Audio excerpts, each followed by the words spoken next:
passe comment ta journée? Oh, j'ai beaucoup de travail parce que j'ai beaucoup de gens qui venaient me voir comme lorsque j'étais député. Parce que ils ne trouvent pas des solutions à leurs problèmes, ils n'ont pas de réponse. Alors j'ai fauché là-haut aussi, la propriété la plus haute là-bas, toute verte, tu vois, il n'y a pas longtemps. Et entièrement, tu vois, ça, toutes les propriétés sont vertes ici. Et j'ai fauché aussi là-bas. Je vais te montrer, mais on va voir mieux d'ici, je pense. Une moto-faucheuse pour nettoyer les champs, pour qu'ils soient verts comme ils sont là partout. Pour ça, ils sont très jolis, verts. Et pour ça, après, les brebis peuvent packager dessus, les chevaux aussi, mais c'est très en pâte. Très en pâte. C'est pour ça que je suis tombé et je me suis cassé le dos. C'était il y a quelques jours? Un mois et demi. Un mois et demi. J'ai eu divers vertèbres déplacées. On peut dire que tu es en retraite, moitié retraite de votre député. Jamais pas la retraite. Non, je suis toujours le même. J'ai toujours travaillé et je travaille.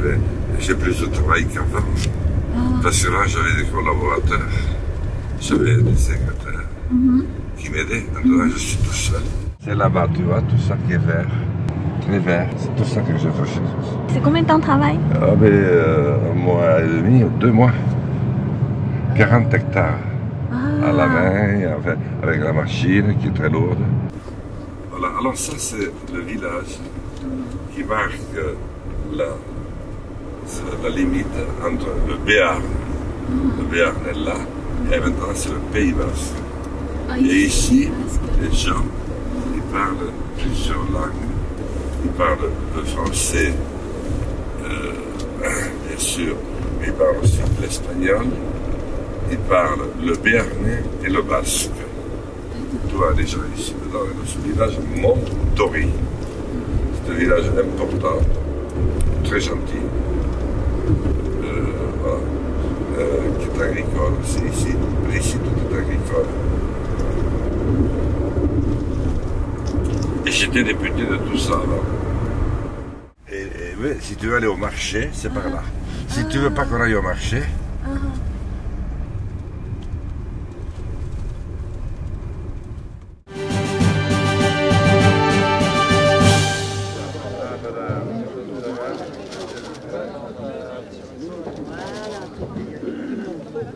les gourmandises de Denise, les gens me connaissent comme ça. Et ici, tous les produits, c'est vous qui l'avez fait? Oui, c'est moi qui l'ai fait, voilà, la veille, l'après-midi, la nuit, voilà. Et ou le matin, vous voyez, tous ces petits trucs frais là, comme ça, je le fais le matin avant d'arriver. Est-ce que le coût de production, c'est plus élevé qu'avant? Oui, oui. Ah oui, le gaz déjà, l'électricité, les farines, voilà, ça prend plus, oui. Mais moi, je n'ai pas augmenté. Voilà. Et puis, bon, les emballages ont augmenté tout le temps. Moi, je n'ai pas augmenté. Mon bénéfice est moins grand, mais je préfère être comme ça. C'est encore supportable. C'est encore supportable, ouais, pour moi. Bon, après, je ne suis pas gourmande à dire il me faut autant de bénéfices. Voilà. Moi, j'en ai assez pour vivre, donc ça suffit. Le prix du pain, enfin, moi, j'augmente pas mes prix là pour le moment. D'accord. Et le coût de revient, ça vous fait plus cher ou pas? Je perds de l'argent, oui, pour le moment. Vous perdez de l'argent? Avec le coût de l'essence et tout ça, par rapport à avant, oui, quand j'ai commencé, c'était à 1,20 quoi. Du coup, là, on est à 2 €, plus le coût des pièces pour la voiture, enfin, les coûts du matériel pour fonctionner et tout, enfin, tout augmente quoi. Moi, ma farine, elle augmente pas trop, mais après, toutes les autres matières premières, oui, augmentent quoi, tout augmente quoi. Ah, tout augmenté. Ouais. Okay. Et pour vous, l'électricité, ça se passe comment? Et moi, je fonctionne mon four il fonctionne au bois, donc je suis pas impacté. Enfin, Voilà, c'est ça qui permet que je garde les prix stables, quoi. Ouais. Est-ce que dans le métier, c'est-à-dire dans l'ensemble, le métier, tout le monde fait à peu près comme vous, tout le monde maintient le même prix? Tout le monde, je crois, enfin moi dans les gens que je connais, on essaye tous, on garde tous, on essaie, enfin je pense qu'ici tout le monde essaie de garder les prix. On mange en fait, on mange de l'argent, enfin, c'est-à-dire qu'on fait moins de marge, quoi. On fait moins de marge qu'avant, quoi.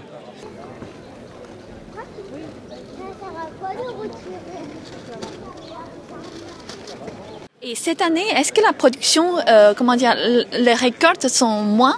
Non, cette année, moi j'ai l'impression, enfin moi c'est la première année que je fais, hein. Donc, mais je trouve que c'est une bonne année. Il y a eu du légume, j'ai eu des tomates, alors qu'ici c'est une région où c'est un petit peu compliqué d'avoir des tomates et je suis assez content. D'accord. Voilà.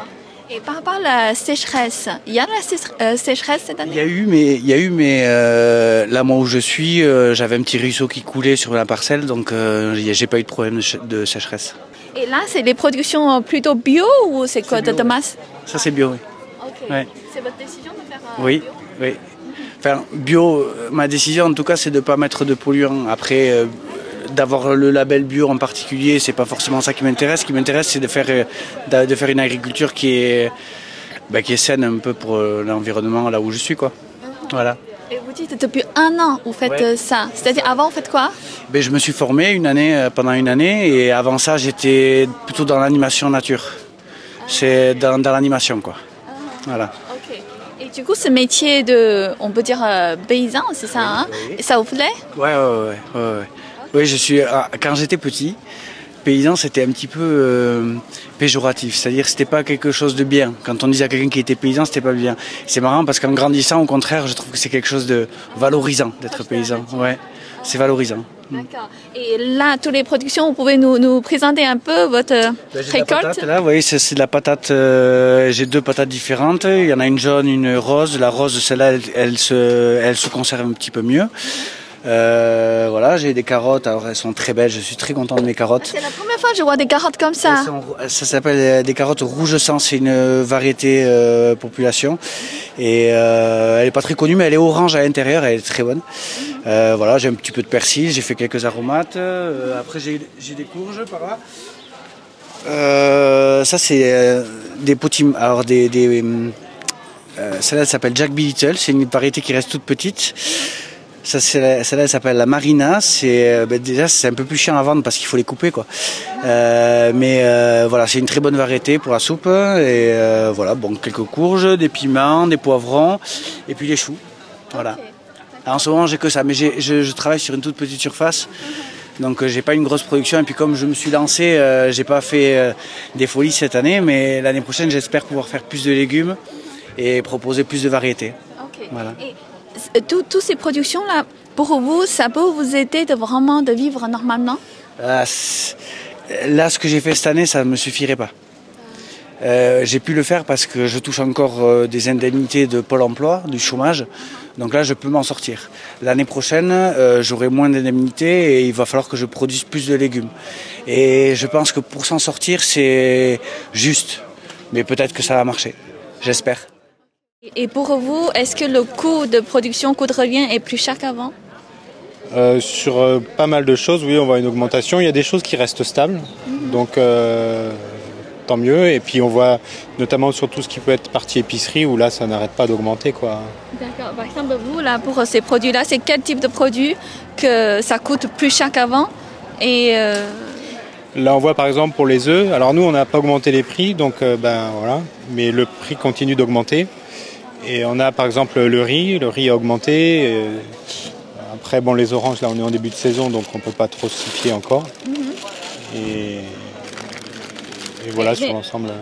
Mais pourquoi les œufs sont sont augmentés, le coût de revient est augmenté? Elles ont augmenté parce que le prix des céréales a flambé. Et donc, et puis là, ça a été compliqué pour beaucoup avec la grippe aviaire, pour avoir des poussins, il y a eu du retard. Et donc ils ont beaucoup, on va dire, de passifs en comptabilité, j'imagine, qui est venu. Alors moi, le prix auquel on les achète a augmenté et le prix de vente, nous, on ne l'y a pas touché depuis 1 an. Donc on diminue en fait la marge à chaque fois. Okay. Donc ça fait déjà depuis 1 an le prix le coût de revient est plus élevé. Des œufs, oui, ça n'a pas arrêté de grimper là. Et est-ce que ça vous inquiète pour les récoltes de l'année prochaine ou pas? Ce qui est inquiétant, ce sont les réserves d'eau, oui. Donc effectivement, si on continue à pas avoir d'eau ou avoir un hiver sec et puis pas d'eau à revenir, là ça va devenir inquiétant. Parce que déjà même là, on le voit, nous on a fait des travaux chez nous, à 2,80 m, on voyait toujours pas de sol humide, c'était encore sec. Donc là c'est inquiétant, oui. Surtout on est ici dans une région qui est très humide normalement et on ne devrait pas avoir un climat sec aussi longtemps, quoi.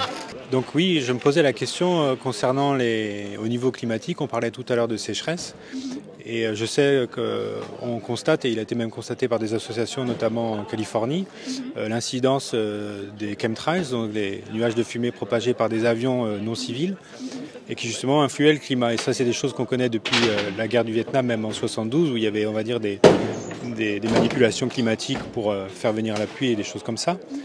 Et notamment, on le voit, des amis qui étaient notamment sur la côte cet été, qui voyaient des gros nuages arriver, et ils se disaient on va avoir de l'orage et tout ça. Et on voit dans le ciel justement des chemtrails et aucune pluie. Et on peut constater notamment qu'il y a des jours où le ciel est bleu, il n'y a aucune trace, et le lendemain c'est quadrillé, mais de façon très géométrique presque. Et je serais curieux justement de savoir ce qu'il en est dessus, et s'il y a des personnes qui veulent prendre la parole à titre au niveau des grands médias pour commencer, on va dire, à soulever la chose, pour pas qu'on va dire certaines personnes, la population et le monde subissent les aléas de la volonté de certains. Voilà. C'est-à-dire, normalement, des fois, par exemple, je fais un exemple, avant-hier, il est censé pleuvoir et finalement, voilà. À cause, c'est quelque chose d'artificiel et il n'y a pas de... Alors, c'est pas forcément systématique, mais il y a des fois quand même, c'est observé, quoi. Et on le voit justement aussi qu'il y a des phénomènes climatiques qui sont augmentés. Alors, on dit oui, c'est le réchauffement climatique. Mais il y a aussi d'autres paramètres qu'on ne veut pas nous donner. Et en fait, on est, on va dire, en quelque sorte enfumé là-dessus. Donc on nous fait croire des choses, on nous montre des choses pour nous en cacher certaines. Et je pense qu'il y aurait beaucoup à creuser justement là-dessus et de voir qu'il y ait vraiment des comités qui se mettent en place, on va dire autonomes, pour contrôler ça et nous dire ce qu'il en est. Parce qu'il y a eu des relevés notamment de... Alors je crois que c'est le barium, l'aluminium, des métaux lourds qui n'ont rien à faire dans l'atmosphère et qui seraient propagés justement par ça. Et en plus on sait que justement ce sont des éléments qui sont influents en fait dans la technologie pour maîtriser le climat. Donc je pense que le climat qu'on a, c'est un climat voulu et qui correspond à une volonté et qui va peut-être même vouloir pousser une politique qui est déjà prévue en place justement du pass écologique. Okay. Voilà. Vous avez bien senti, il y a quelque chose en tout cas qui est inhabituel. Il y a quelque chose de pas naturel là-dedans. Voilà. Il y a une manipulation globale pour diriger la population dans des zones où elle n'a rien à faire, mais pour le contrôle en quelque sorte.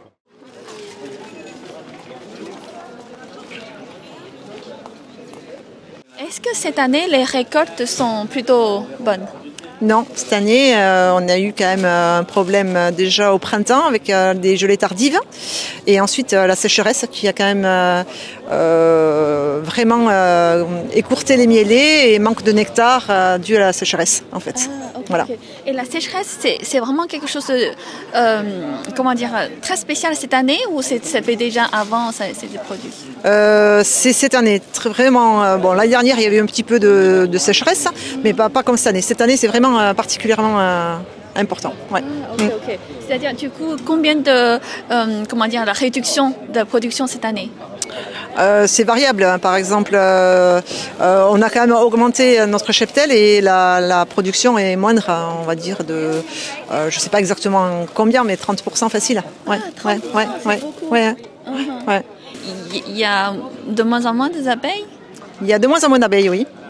La raison, c'est la raison, déjà le réchauffement climatique, changement climatique. Ensuite, il y a le frelon asiatique aussi, qui a vraiment asiatique et européen, qui est néfaste pour les abeilles.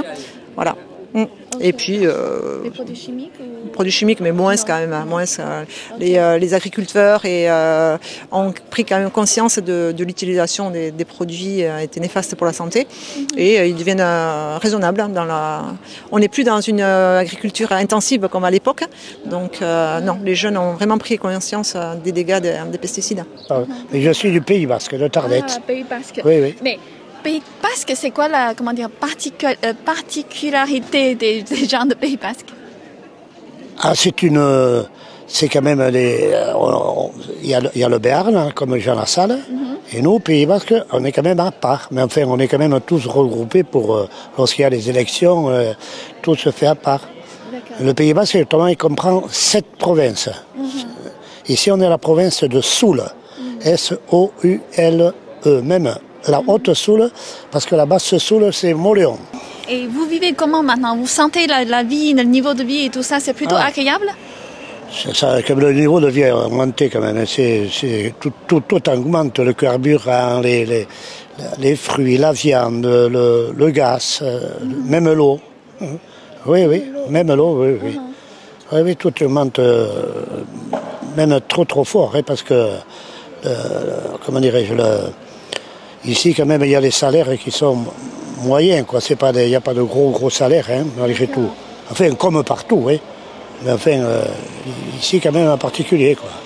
Nous sommes le seul peuple qui a eu la capacité en 30 ans, alors qu'on était en voie de dislocation, on avait perdu la guerre contre les Allemands en 1870, et à ce moment-là, la Troisième République, avec des ministres et des députés, ont voulu non seulement que la France reste France, mais qu'en plus, elle apprenne tout le monde à parler le français, à écrire et compter.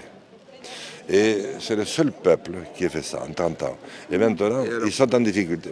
Voilà, on est en difficulté. Et donc, en fait, les dirigeants aimeraient que l'on relève le même défi. Mais ce défi demande des moyens que nous n'avons pas toujours. Parce qu'on supprime les postes. On fait en sorte qu'on ne puisse pas garder des maîtres d'école. Tu vois, Ying, tu m'as vu à l'ordure si cher. Mais s'il n'y avait pas eu eux, ben, j'aurais jamais pu apprendre. Je serais resté chez moi. Je ne serais jamais sorti nulle part. Parce que si tu n'apprends pas un petit peu, d'abord à parler. Moi j'avais 6 ans quand j'ai appris le français. Je parlais l'espagnol parce que papa m'a mené en Espagne pour regarder les brebis. Et j'apprenais le béarnais parce que chez nous, on parlait toujours béarnais. Et papa n'avait pas voulu m'apprendre le français parce qu'il disait il vaut mieux que ce soit des spécialistes qui t'apprennent parce qu'ils t'apprendront bien. Voilà. Donc, moi, j'ai toujours beaucoup aimé parce que c'est une vie de combat qu'ils ont, sans arrêt. Alors que tout le monde devrait les défendre. Il y en a qui les défendent, le peuple les défend. Mais les élites, pas beaucoup. Aqueros montaños quitan haudosun men pechon divide mas amoson son si canti io che canti canti pasperio canti per mamio che io pres de